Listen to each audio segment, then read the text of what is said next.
After a long day, I'm so happy to get home to my happy hoof pork crackling. I've been thinking about it all day, and I love knowing these yummy, crisp pieces come from the happiest little piggies. You know what they say? The louder the crunch, the happier the pig. Happy Hoof Farms, raising the good in pork. Good evening. Breaking news tonight from Arborg, Manitoba, where multiple sightings of so-called Hogzilla has been reported. Local residents describe hearing loud squeals and seeing unusual movement through tree lines overnight, with several livestock enclosures reportedly damaged. Authorities are urging people in affected areas to remain indoors, secure all doors, barns, and animal pens, and avoid traveling after dark. If you see anything suspicious, report it immediately using the emergency hotline displayed on screen. We'll return at 10 with the full investigation. But for now, sit back and enjoy Monster Hunters. Hello and welcome to Monster Hunters. In today's episode, we traveled to Manitoba, Canada to investigate reports of Hogzilla, a supposedly violent predator hiding within the forests beyond rural Canadian towns. But what we uncovered was not Hogzilla, but in fact an entire population of SuperPigs. The Manitoba government had claimed these invasive animals had already been eradicated. Yet throughout our investigation, we continued uncovering traces of their existence. The truth was simple. Hogzilla was a cover-up. But what exactly are SuperPigs?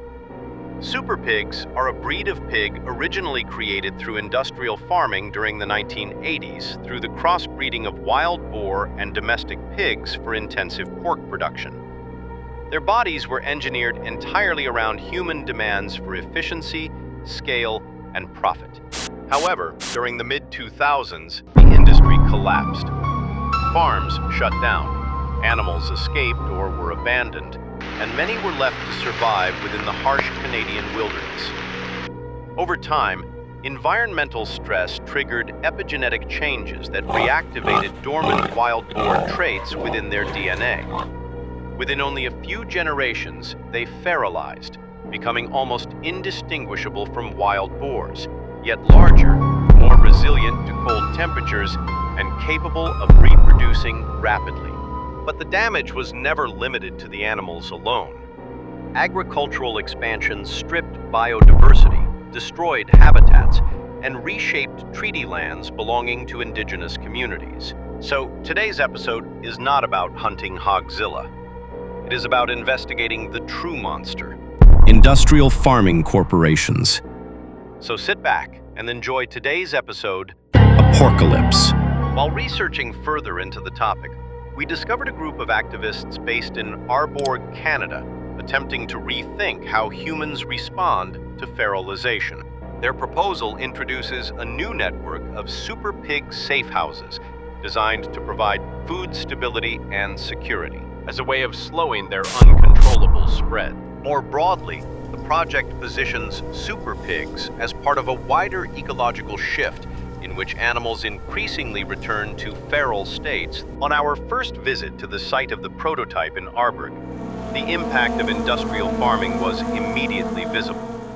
This land, located on Treaty 2 territory, was once native grassland before being transformed into farmland through nearby agricultural corporations such as Happy Hoof Farms. We were told that in recent years, the SuperPigs have slowly begun returning to Arborg, reclaiming the land in search of food and shelter. The town has since become associated with repeated sightings of the so-called Hogzilla. We interrupt tonight's broadcast of Monster Hunter with an urgent message from the Network Safety Council.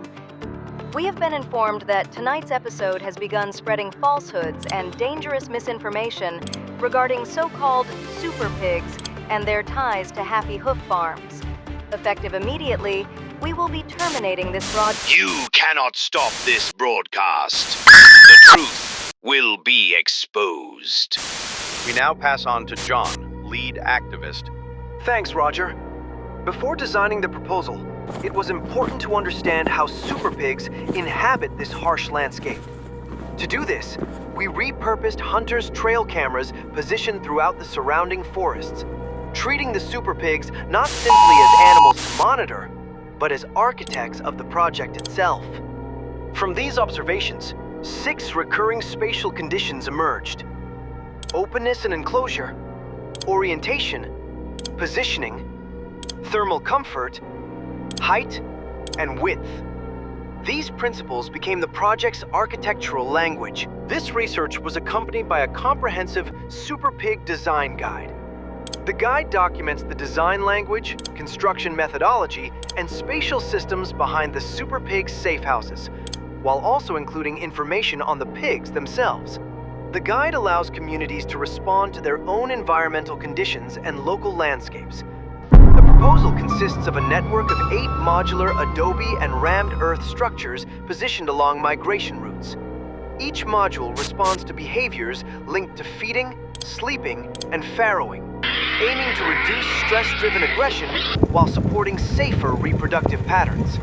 Construction follows the principles of slow architecture, where the site develops gradually through interactions between the SuperPigs and the landscape.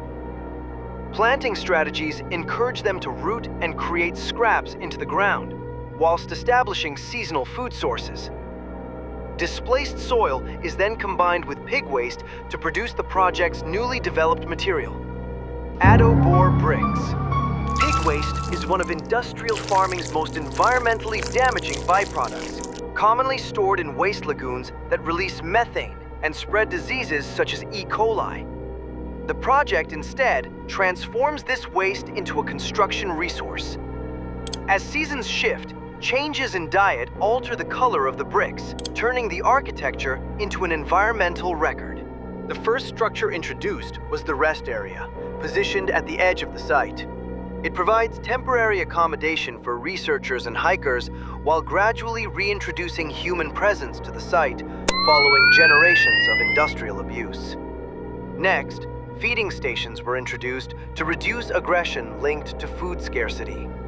These spaces provide reliable seasonal food sources while minimizing competition and territorial conflict.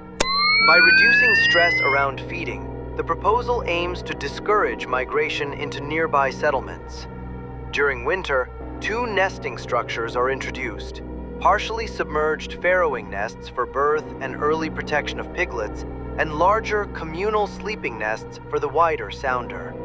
Positioned near tree cover for additional insulation, careful spacing between the 2 reduces conflict between mothers and the larger group during colder months.